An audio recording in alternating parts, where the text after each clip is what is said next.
welcome to our channel. In this video, I'll be comparing the Fossil Gen 5 to the Huawei Watch GT2. It'll be an in-depth comparison, so stick with me till the end and let's get started.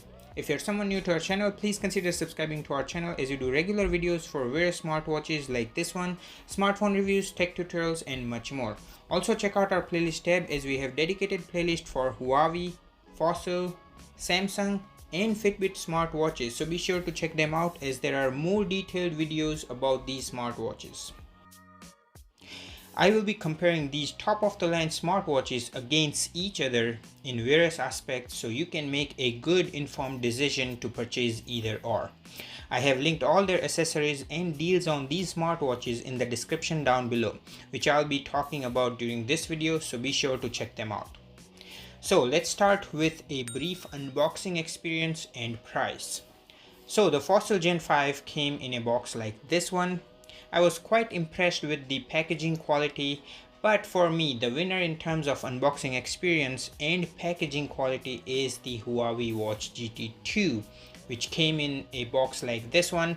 Huawei made sure that the unboxing experience was premium. Don't get me wrong, the Fossil Gen 5 was also good, but since in this video I'll be picking one over the other, then this is my personal opinion, which I understand may vary among individual.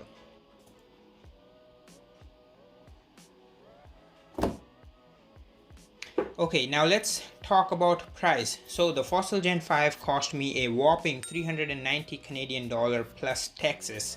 The Huawei Watch GT2 cost me about 300 Canadian dollars plus tax. Now before you start commenting about the cost, just to let you know, the price may vary depending on the time of the year you're shopping around and the deals that the stores are offering. I got them in January 2020. But all that being said, the availability of Huawei in Canada is limited versus the Fossil Gen 5, as I was able to find the Fossil Gen 5 in most of the retailers like Best Buy, Staples, Vision, Fossil outlets, and Amazon. But the Huawei Watch GT2 was only available on Amazon and possibly in Vision Electronics, but nowhere else. So in terms of price, Huawei gets the lead in my opinion. Okay, next category to compare against will be the exterior looks and customizable options. Now Fossil comes in two varieties like the Carlisles, which are more masculine, and Juliana, which are more feminine, and all of their designs, as you can see, are eye-catching, and they are also in different bands. The one I have has a premium quality brown leather band, and the cool part about the band is it's leather from top but it's silicone from the bottom, so you don't need to take the band off while exercising, which is ingenious and I appreciate it. Versus the Huawei, if you get a leather band, you have to swap it for exercises, which is why I got the silicone band option in the first place. Now both these watches have 22mm band, so you can even interchange the band between these smartwatches or use any aftermarket 22mm band and it will fit on both of these watches. I am more inclined towards Fossil for the fact that they have a wide variety to offer, but all their watches are 44mm and you get no other size options, versus the Huawei Watch GT2 comes in two sizes. The one I have is 44mm, but you can also get the 42mm option, and in terms of styling you pretty much get two options in each sizes as shown over here, which is not a lot in comparison to the Fossil, but hey, if you got a smaller wrist you might go with the Huawei Watch GT2 42mm. Now I don't have bigger forearms or wrist, and you can see in this picture both these watches fit quite well on my wrist. So for me 44mm works the best, especially you get more screen real estate with the 44mm. Fossil Gen 5 has the 3-button layout with the rotating crown on the middle, which is not available on Huawei Watch GT2, and I really like the rotating crown as it's quite useful for navigation, but again it's not robust. It does not work in some applications, but hey, it's there and I like it. There is a microphone in between the top and the middle button and an actual speaker on the other side. Huawei Watch GT2 on the other hand has 2 buttons layout and no rotating crown. Huawei has a microphone on the other side of the watch and the speaker is under the buttons right over here. Now both these watches are capable of making Bluetooth phone calls, and yes, it will work for the WhatsApp audio call, and the speaker quality for both these watches is awesome. However, if I were to pick one, I'll go with the Huawei speaker quality, which is slightly superior to the Fossil Gen 5. Huawei has this 3D curved glass design where it's all glass, no bezel. The glass at the edge has this numbers embedded under, so you don't feel any ridge while moving your finger over the glass, and it really feels great versus the Fossil Gen 5 which has the glass with the metal body, which is not a deal breaker, but you do feel the tactile difference using side by side. So overall in this category, Fossil Gen 5 wins, as I am impressed with the multitude of customizing options, the rotating crown and styling. On the contrary, Huawei is also great with the 3D bezel-less glass and bold design, but if I were to pick one for the design and exterior, it will be the Fossil Gen 5. Next category is specs and internals. You can pause this video and read through all the detailed list on the sides of each of this watch, but overall in terms of screen quality and brightness, Huawei takes the lead as it has a resolution of 454 pixels and a pixel density of 462 pixels with a 1000 nits of brightness and the 3D bezel-less curved glass design. Overall, the screen of the Huawei Watch GT2 is more robust and crisp versus the Fossil Gen 5.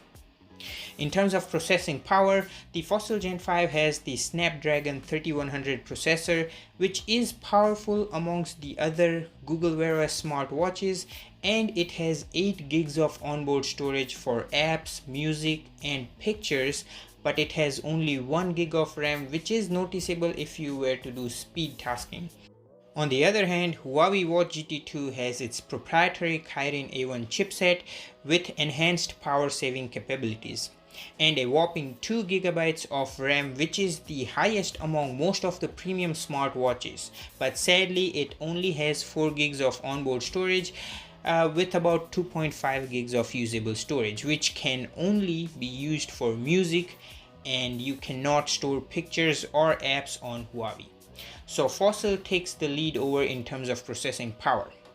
Both these watches has all the sensors you can ever need, like the heart rate monitor, pedometer, altimeter, accelerometer, gyroscope. Both these watches have a built-in GPS, so you don't need your phone to track your run outdoors. But Huawei does not have the Wi-Fi and NFC, which Fossil has. So if you are someone who wants to use contactless payments, forget Huawei, as there is no NFC, unlike the Fossil Gen 5 which has the Google Pay. Since Huawei does not have Wi-Fi, transferring songs from the mobile to the watch is time-consuming process. I have done a separate video for it, which is linked up here in the card section, so you can check it out once you're done watching this one. Now, Huawei Watch GT2 has the latest Bluetooth 5.1 versus the Fossil Gen 5, which has the Bluetooth 4.2.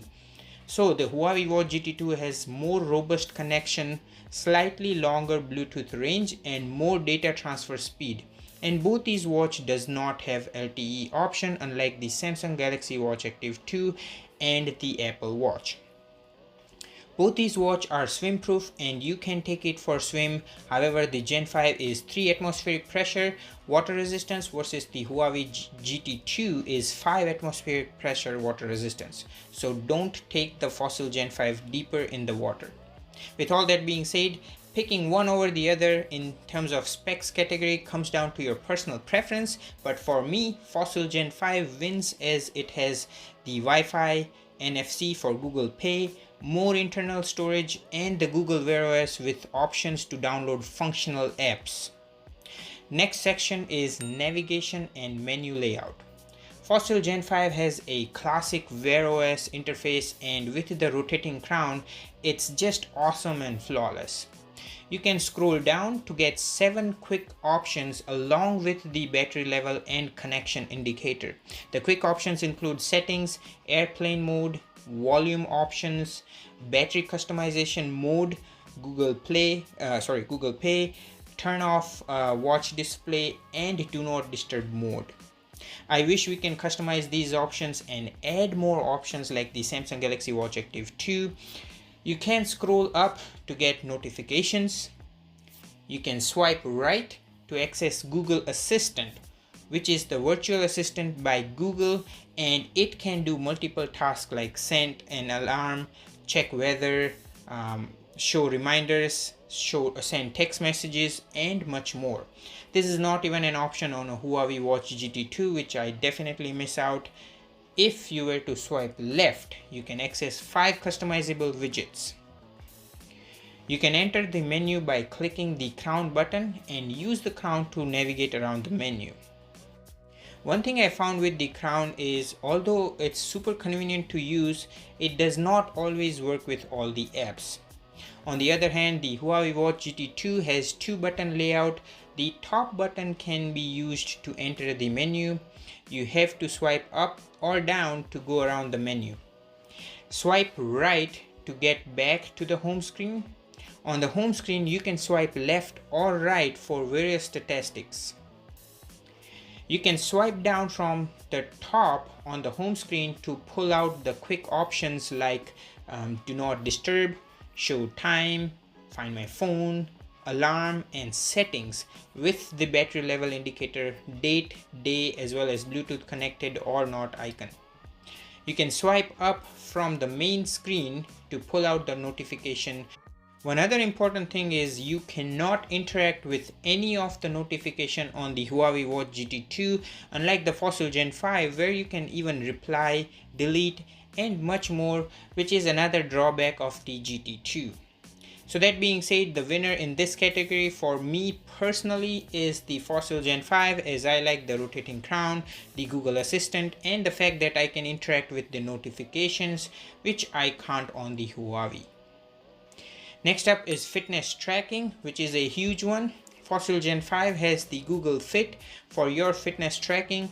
Fossil Gen 5 was actually able to detect the strength training moves I did in the gym, like bench pressing, shoulder press, etc. And to top it up, Fossil Gen 5 has a tons of workout tracking options, as you can see over here.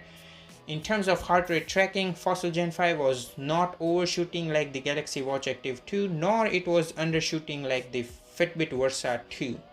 So in short, I'm quite satisfied with the fitness tracking options, but one really important note I have to say over here is that the workout tracking feature on the Fossil Gen 5 is power consuming, especially if you were to track your outdoor run with the GPS on and continuous heart rate monitoring as well as music playing from the watch to the Bluetooth headset. Expect your battery to drain about 50% in just 25 to 30 minutes, which is a deal breaker even for me. What I have noticed is turning the GPS off and just tracking my 30 to 40 minutes strength training workout with continuous heart rate monitoring on as well as music playback can drain about 30 to 40% of battery life. On the other hand, Huawei Watch GT2 does not have a ton of workout tracking options and self-detection of moves like bench press or shoulder press, etc., but it has all the bare bones of fitness tracking. To access the exercise options, you have the dedicated bottom button which can take you directly to the workout screen, where you get a lot of options, as you can see here, with the settings on each, so you can customize your goals and reminders. The heart rate tracking is robust and just like the Fossil Gen 5, no complaints. But the most amazing part I really like about the Huawei Watch GT2 is the amazing battery performance with the fitness tracking. For example, running outdoor with a GPS, continuous heart rate tracking, and music playback from the watch on, I have noticed only about 5 to 7% of battery level drop for about 30 to 40 minutes. Yes, you heard it right, just a single digit drop. And if I were to track the strength training with the GPS off, it will be only about 3 to 4% battery level drop, which is just exceptional. Literally no other watch except maybe the Fitbit Versa can do this.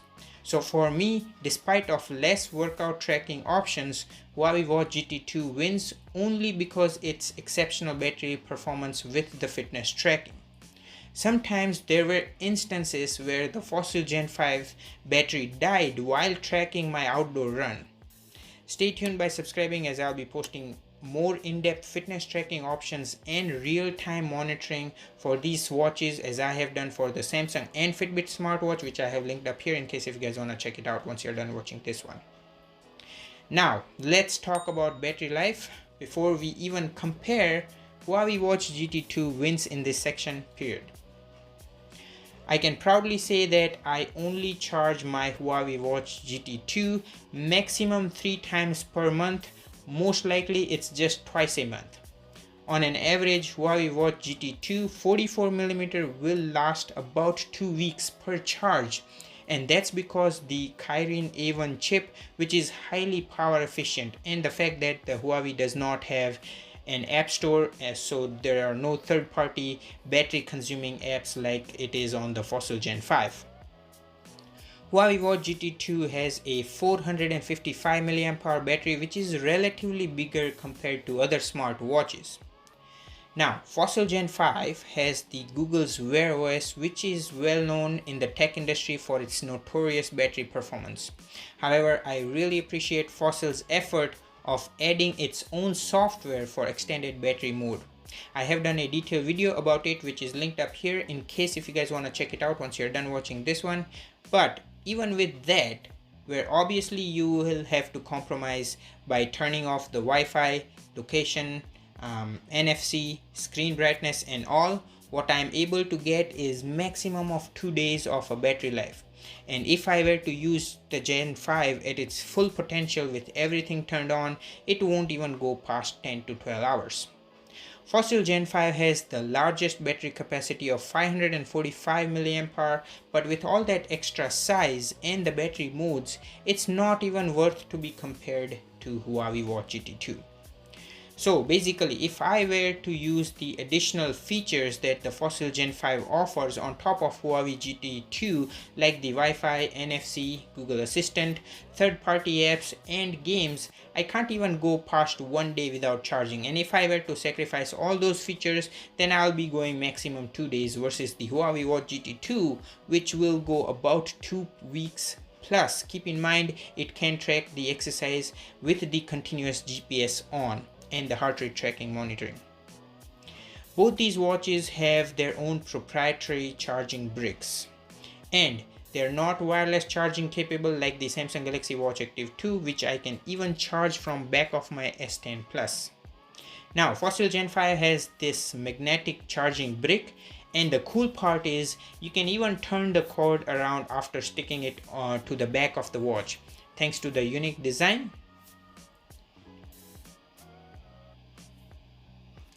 Now, the Huawei Watch GT2 on the other hand is my personal favorite because the magnetic charging brick, which has a USB-C port, so I don't have to carry the cable. All I have to carry is this brick, and I can even charge it up from my S10 Plus USB-C charger, which is really handy.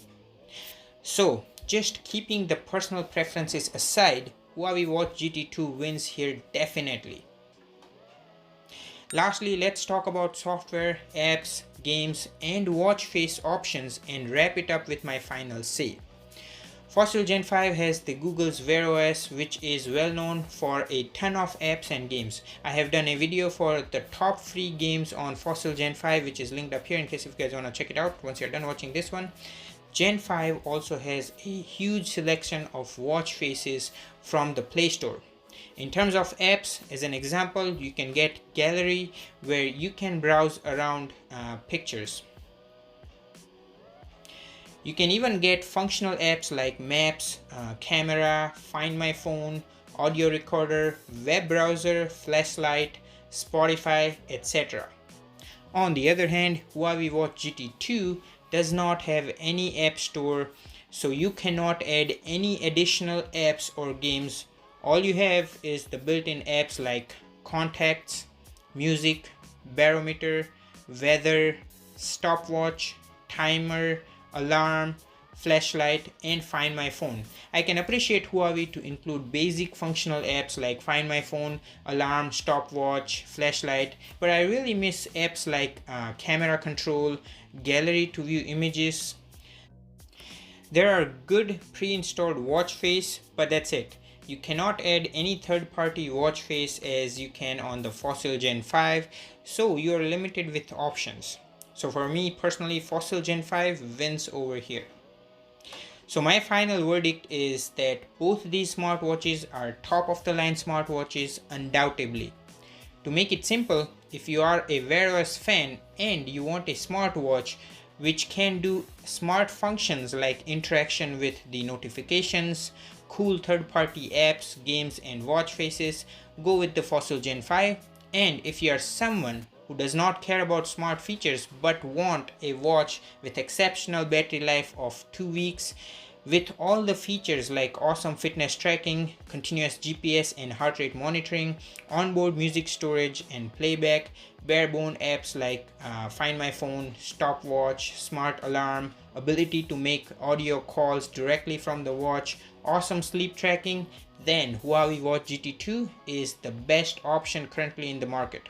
I personally use the Huawei Watch GT2 most of the time, especially when I am traveling, as I really like the battery life and it has all the features that I want, like ability to call directly from the watch, Find My Phone from the watch, onboard music storage, and basic apps. Yes, I do miss third-party apps like the camera control, gallery, virtual assistant, NFC for the contactless payment, Wi-Fi for faster data transfer.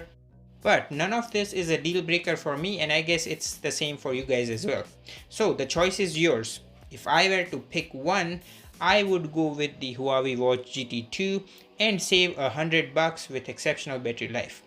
So that's it. I really hope the video helped you to narrow down your choice and needs. I hope you found this video helpful. If you did, then please give this video a thumbs up, and a sub would be massively appreciated as I'll be posting more awesome videos like this one. Thank you so much for watching, and I'll catch you guys in the next one. Peace.